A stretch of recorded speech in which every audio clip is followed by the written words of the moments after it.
বিশ্বনবী বলেন, আমার মায়েরা খেয়াল করে শুনুন, বিশ্বনবী আপনাদের উদ্দেশ্য করে বলেন, আল মারআতু ইযা সাল্লাত খামসাহা ওয়া সামাত শাহরাহা হাফিজাত ফুরুজাহা আতাআত বা'লাহা ফালতাদখুল মিন আইয়ি আবওয়াবিল জান্নাতি শাআত।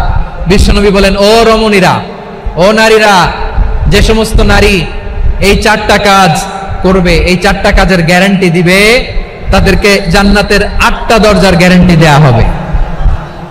কি চারটা কাজ? এক নাম্বার, আল মারআতু ইযা সাল্লাত খামসাহা, যে নারী 5 ওয়াক্ত নামাজ পড়ে। কি করে? জেলা স্টেডিয়ামে অবস্থানরত আমার নারীরা, বোনেরা, বিশ্বনবী আপনাদেরকে 4টা কাজের কথা বলেছেন, খুব বেশি না। 4টা করলে 8 জান্নাতের দরজা সব খোলা। কোনটা দিয়ে যাবেন? যেটা দিয়ে মনে চায়। এক নাম্বার 5 ওয়াক্ত নামাজ। আমার বোনেরা জোহরের নামাজ পড়তে পড়তে এটা আসরে নিয়ে যায়, আসর পড়তে পড়তে এটা মাগরিবে নিয়ে যায়। এরকম আসরা নাই? লালমনিরহাটে হয়তো নাই। আমার বোনেরা এটা করবেন না। ইন্নাস সালাতা কানাত আলাল মুমিনিনা কিতাবাম মাওকুতা, সময় মতো পড়বেন। সামাত শাহরা, রমাদানের রোজাগুলো রাখবেন। হাফিজাত ফুরুজাহা, যে নারী তার চরিত্রকে হেফাজত করে, তার প্রাইভেট হেফাজত করে, তার লজ্জাস্থান হেফাজত করে। ও মায়েরা, আপনার এই গর্ভ যে কত দামি আপনি জানেন না। আপনার এই গর্ভ থেকে জন্মাবে আগামীর সালাহুদ্দিন আল আইয়ুবী। আপনার গর্ভ থেকেই জন্মাবে ইমাম আল মাহদি আল মুনতাদা। আপনার পেট থেকে জন্মাবে আবু সাইদের মতো বীর সৈনিক। আপনার পেট থেকে জন্মাবে মুগ্ধের মতো বীর মুজাহিদ। আপনি জানেন না কে আসবে আপনার পেট থেকে। সময়টাকে কাজে লাগান, ইসলামকে বোঝেন, মানেন, আমাদের ইসলামিক লেকচারগুলো শুনেন। আমরা যে বার্তাগুলো, ইনস্ট্রাকশনগুলো, দিক নির্দেশনাগুলো আপনাদের খেদমতে রাখি, এগুলো মেনে চলুন। আপনিই পারেন আপনার ঘরটাকে জান্নাতের টুকরা বানাতে। একটা family, it's a very big institution and you are the MD, the managing director of this institution. চিল্লায় বলেন ঠিক কিনা? চাইলেই পারেন ঘরটারে জান্নাতের টুকরা বানাতে। 5 ওয়াক্ত সালাত, রমাদানের রোজা, নিজের চরিত্রের হেফাজত, ও আতাআত বা'লাহা, স্বামীর আনুগত্য। এটাতে অনেকে ভুল করে থাকে। হায় রে আমার বোনেরা, স্বামীর আনুগত্যকে এটা নিজের অপমান মনে করবেন না। আপনার স্বামী আপনার সবচেয়ে বড় গার্ডিয়ান, তিনি আপনার সবচেয়ে ভালো চায়। নারী কখনো গার্ডিয়ানশিপের বাইরে থাকতে পারে না। হয় আপনি বাবার গার্ডিয়ানশিপের ভেতরে, বাপ না থাকলে ভাই আপনার গার্ডিয়ান, ভাই না থাকলে চাচা গার্ডিয়ান, বিয়ের পরে আপনার স্বামী আপনার গার্ডিয়ান। শরিয়া সম্মত স্বামীর আদেশগুলো আপনি মেনে চলবেন, কিন্তু শরিয়া বিরুদ্ধ কোনো আদেশ মানতে আপনি বাধ্য নয়। আওয়াজ করে বলুন সবাই ঠিক কিনা? এই 4টা কাজ যদি কোনো নারী করে, বিশ্বনবী বলেন জান্নাতের 8টা দরজা খোলা। তোমার যেটা দিয়ে মনে চায় সেটা দিয়ে জান্নাতে তুমি এন্ট্রি নিতে পারবা। আমরা এখানে লালমনিরহাটের সোহরাওয়ার্দী ময়দানে আজকে যেমন একত্রিত হতে পারলাম, আল্লাহর জান্নাতেও যেন একত্রিত হতে পারে। আল্লাহ তুমি তৌফিক দান করো। আল্লাহ আমার এই কলিজার টুকরা যুবক ভাইদেরকে তুমি উমরে ফারুকের মতো কবুল করো। জেলা স্টেডিয়ামে অবস্থানরত আমার মা বোনদেরকে তুমি ফাতেমার মতো, খাদিজার মতো কবুল করো। আমার ভাইরা, বিশ্বনবীর বয়স তখন প্রায় 51 বছর। কত বছর? বিশ্বনবীর সবচেয়ে কাছের মানুষ খাদিজা রাদিয়াল্লাহু তাআলা আনহা ইন্তেকাল করেছেন। বিশ্বনবী বড্ড কষ্ট পেলেন, হৃদয়টা ভেঙে খান খান। যিনি ঘরের ভেতরে বিশ্বনবীকে সান্ত্বনা দিতেন, ভালোবাসা দিতেন, বাইরে গেলে কুরাইশরা বকাঝকা করে, অত্যাচার করে, কিন্তু আম্মাজান খাদিজা রাদিয়াল্লাহু তাআলা আনহা ঘরটারে এমন শান্তির নীড় বানায় রেখেছেন, এই ঘরের ভিতরে ঢুকলে বিশ্বনবীর কলিজাটা ঠান্ডা হয়ে যেত। এজন্য রব্বুল আলামিন বলেন, খাদিজা, ও আমার বান্দি খাদিজা, জান্নাতে এমন স্পেশাল একটা ঘর আমি তোমার জন্য রেডি করে রেখেছি। ওই ঘরের মধ্যে কোনো আওয়াজ নাই, ওই ঘরের মধ্যে কোনো নয়েজ নাই, ওই ঘরে কোনো বিশৃঙ্খলা নাই।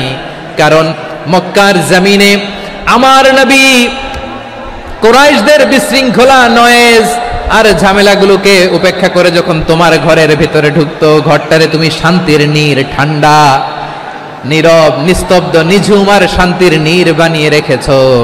এজন্য জান্নাতে স্পেশাল একটা শান্তির নীড় আমি তোমারে উপহার দেব। ওই প্রিয়তমা স্ত্রী খাদিজা ইন্তেকাল করলেন, বিশ্বনবীর হৃদয় ভেঙে খান খান। আবার ওনার চাচা আবু তালেব ইন্তেকাল করলেন, যিনি পলিটিক্যাল শেল্টার দিতেন নবীকে।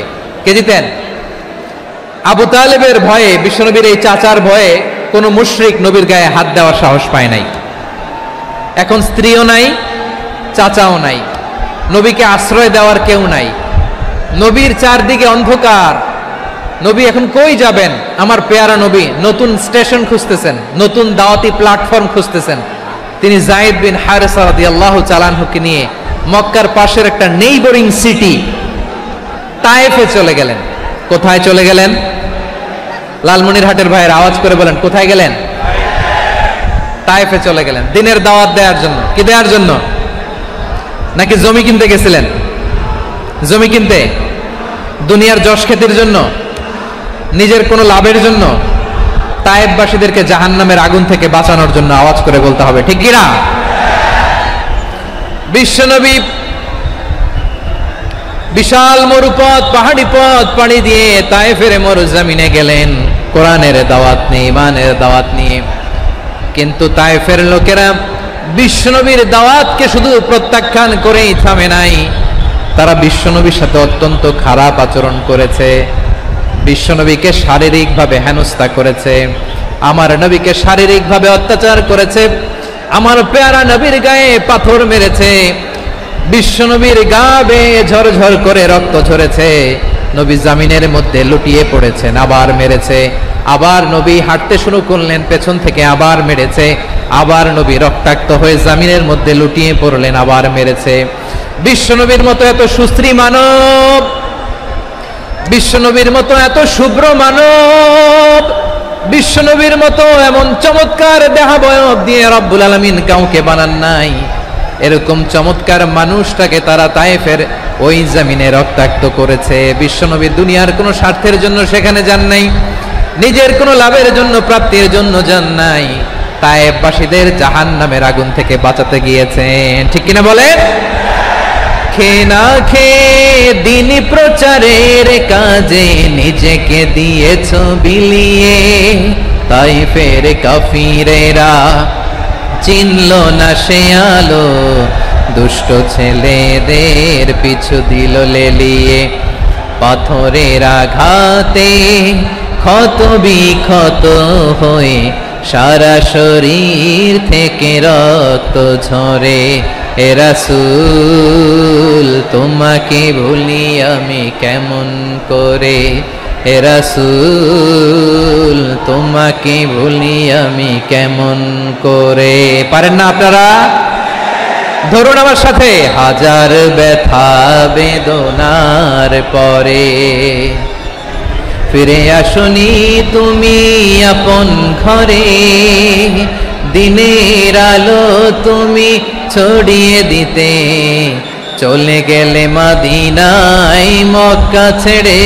হে রাসূল তোমাকে ভুলি আমি কেমন করে, হে রাসূল তোমাকে ভুলি আমি কেমন করে। ঠিক কিনা বলে?